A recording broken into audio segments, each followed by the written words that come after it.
Are you spending too much time editing your pictures to get the exposure right? I've got just the lighting set up to make sure that you get it right first time, every time.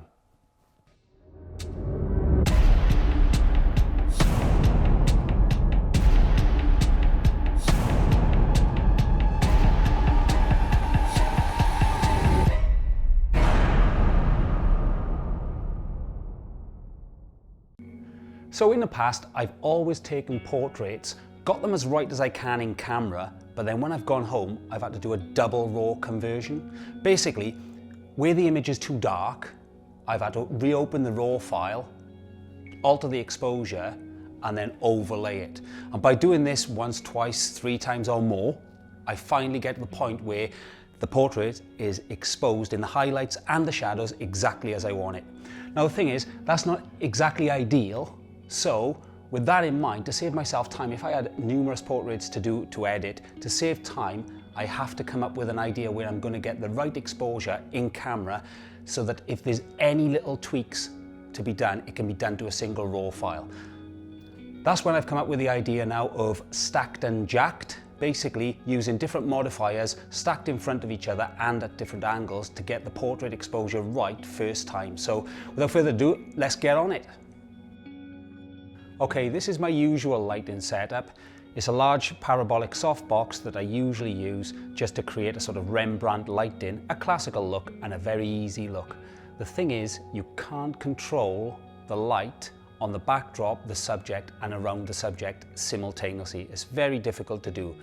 This is where I've started to change things up and introduce a second and a third light to this big key light.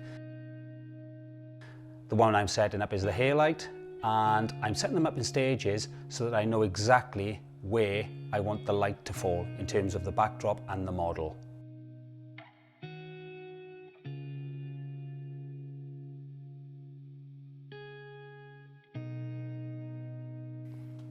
Next up, I'm going to dial in my settings on the back of the camera. I obviously don't need ISO 1600. I'm in the studio, so I need a ISO of 100, followed by a correction in my f-stop and shutter speed. F-stop because I want to get the background in focus, not blurred. It's going to be around f8.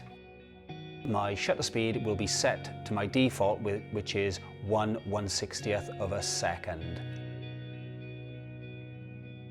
Once I've dialed in the camera settings, I've activated just the one key light, the large softbox on the left-hand side, and this would be the usual technique for my portraits. I would then go home and I would have to tweak and double expose each RAW files until I'm happy with the exposure all over for the portrait. That's the key light set up and exposed correctly for the scene, albeit Foxy's slightly underexposed, but this is where I wheel in the 27-inch beauty dish with grid. What this is going to do is I really wanted to punch some light into Foxy and around his beard and just beard, forehead, hair, and really get the right exposure and bring him out to make him pop away from the background whilst the light is just fading off slowly around his torso and the backdrop. I've also included the rear hair light.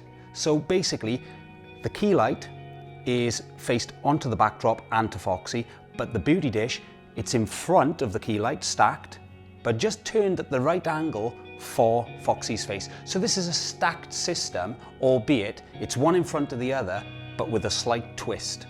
Okay, so it's not exactly dead straight. The key light is more to the backdrop and the beauty dish is more to Foxy, right in on his face.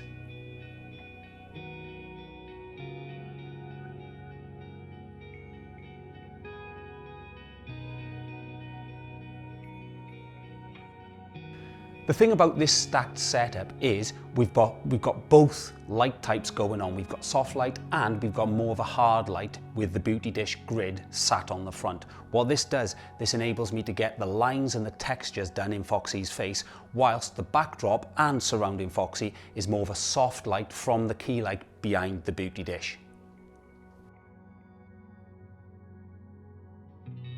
So with this in mind, we've set about getting the right exposures for our images. We've started off with the key light. What this has done for me is this has given me the right exposure for Foxy's body and the backdrop. Of course there'll be some on his face, but that's where I really want to pull out the detail. So the first shot that you see is just the key light floating onto the backdrop with the right exposure that I want there, and also the right exposure around Foxy. After that, we've wheeled in the Beauty Dish, 27-inch Beauty Dish with grid, and we've taken a shot with just that on his face for the correct exposure.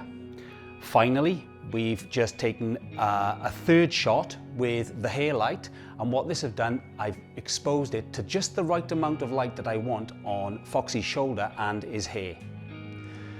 We've then combined them all together, and with the settings that you can see on your screen, we've come up with the stacked and jacked setup of the 3 lights. So there you have it. The conclusion is 1 image, 1 exposure, and just minimum amount of tweaks. This now will probably be my go-to lighting setup for portraits, where I'm guaranteed minimum fuss afterwards. You can see now the raw file that's on your screen. This is straight out of camera, this is the raw file.